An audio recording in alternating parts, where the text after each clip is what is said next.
Bristol Community College, Mathematics with Dan Avedikian, Math 132, Calculus with Applications, Section 13.4, Problem 13.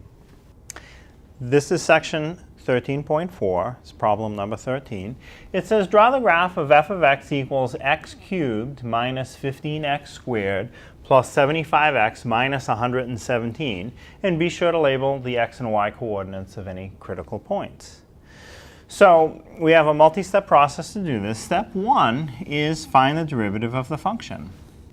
So f prime of x equals, the x cubed will give me a 3x to the second power. And what's happening is the exponent of 3 comes down times the number in front that's not written but understood to be 1. So we have 3 times 1 is 3.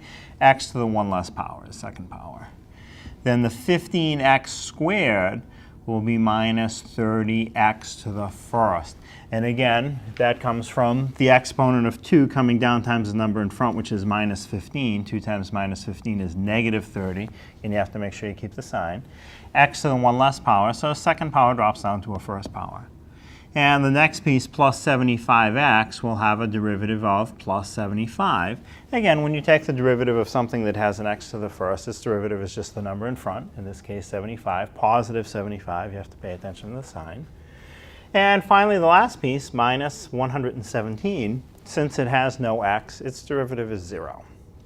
So that's the derivative. F prime of x is 3x squared minus 30x plus 75. So now step 2 is set the first derivative equal to 0. So I'll take the answer that I got, 3x squared minus 30x to the first plus 75 equals 0. That's a very easy step. And now the next step, step 3, is solve for x. Now, if I didn't have the x to the second power in it, it'd be pretty easy. Because of the x to the second power, I have to solve by factoring. So to start it, I notice that every piece of the equation I have to solve has a times 3 in it. So let's start by factoring out a 3. Let's put a 3 in front of the parentheses, set up some parentheses, leave out equals 0. The first piece I'm going to have is x squared. The middle will be minus 10x. And on the end, I'll have plus 25. And again, you can just verify that. 3 times x is 3x squared. 3 times minus 10x is minus 30x. And 3 times 25 is indeed 75. So by pulling out the 3, it'll be easier to factor it. So the 3 can ride along in front. And I'm going to split this into 2 sets of parentheses, or 2 factors, each starting with an x. And we want 2 things to multiply to give us 25, positive 25, and add together to make a minus 10. So it would be x minus 5 times x minus 5. And you can verify that also. If you FOIL it out, first, inner, outer, last, and combine your like terms, it will multiply to what you have here. X times x is x squared. X times minus 5 is minus 5x. This minus 5 times x is another minus 5x. And then minus 5 times minus 5, positive 25. The 2 minus 5x's will combine to give you a minus 10x. So it is the correct factoring. So now to find the answer, again, to make this equation true, make it equal 0, the first set of parentheses, or factor, gives you an answer of x equals positive 5. If x is 5, you will get 0 equals 0. And you get the same answer again, x equals 5. So I was expecting 2 answers. This is really the same answer twice. It's what's called a double root. So there's really only one critical point in the graph of this function. It has an x-coordinate of 5. So now I have to find the y-coordinate that goes with that. So when we put it on the graph, I know it's over 5 and up or down something. But up or down how much? So to find the y-coordinate that goes with the 5, take the 5, plug it back into f of x, not f prime. If I put it in f prime, I know I get 0. That's what I figured out here. I want it in f of x. I want the height. So f of 5 equals x cubed will be 5 cubed, minus 15x squared will be minus 15 times 5 squared, plus 75 times x will be 75 times 5, and then minus 117. So let's do the math. 5 cubed, 5 times 5 times 5 is 125. Minus 15 times 5 squared will be 15 times 25, and I'll get an answer for that in a minute. 75 times 5 is 375. Make sure you keep in mind the sign is positive, and the minus 117, and I'll just pull that along. And now let me do the multiplication of 15 times 25. The 125 in the beginning will just stay. Negative 15 times positive 25 will be minus 375.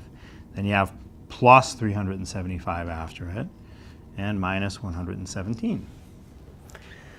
So to do the math, you have a negative 375, positive 375. I can pretty much just cancel those out.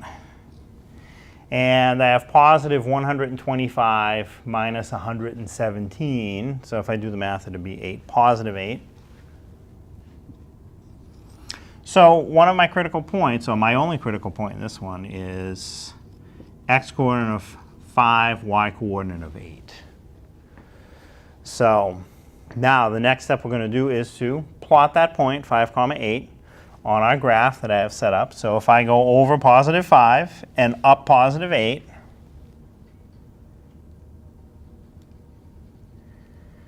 I have an important point there. So what I have here is a horizontal tangent line. So what we want to find out next is, does our graph come down, down, down, flatten out, and then go back up? Or does it come up, up, up, flatten out, and then come back down?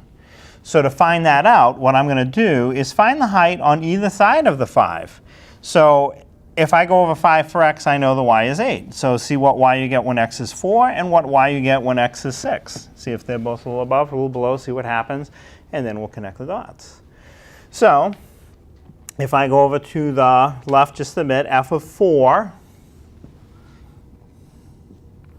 f of 4 equals, again, in f of x, not f prime, in f of x, x cubed will be 4 cubed, minus 15, x squared will be 15 times 4 squared, plus 75x will be 75 times 4, minus 117.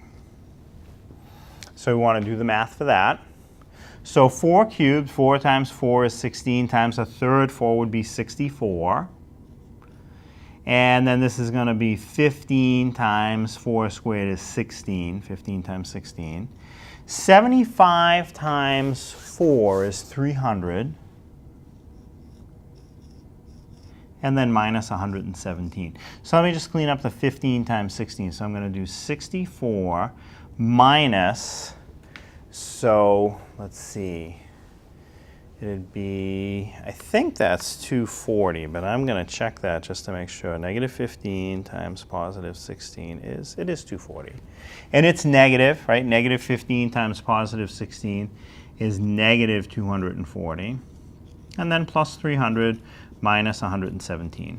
So again, the way I like to do these is I'll put my positives together, put my negatives together. The positives, 300 is positive, 64 is positive, so it's positive 364. And the negatives, negative 240, negative 117 would be negative 357. So negative 357, positive 364. So let's see, 364 minus 357 would be positive 7. So if I go over 4 for x, I get up 7 for y. So 4, 7. So when I'm a little to the left of my critical point here, I'm a little below. If I go over 4, I go up 7. So my graph is coming up. It's going to flatten out. And they mostly tend to come back down. But there is a chance that it can flatten out and then go up. So you can't just do one side and think you know what's going to happen. You really do need to check on both sides. So I checked and found the height for 4.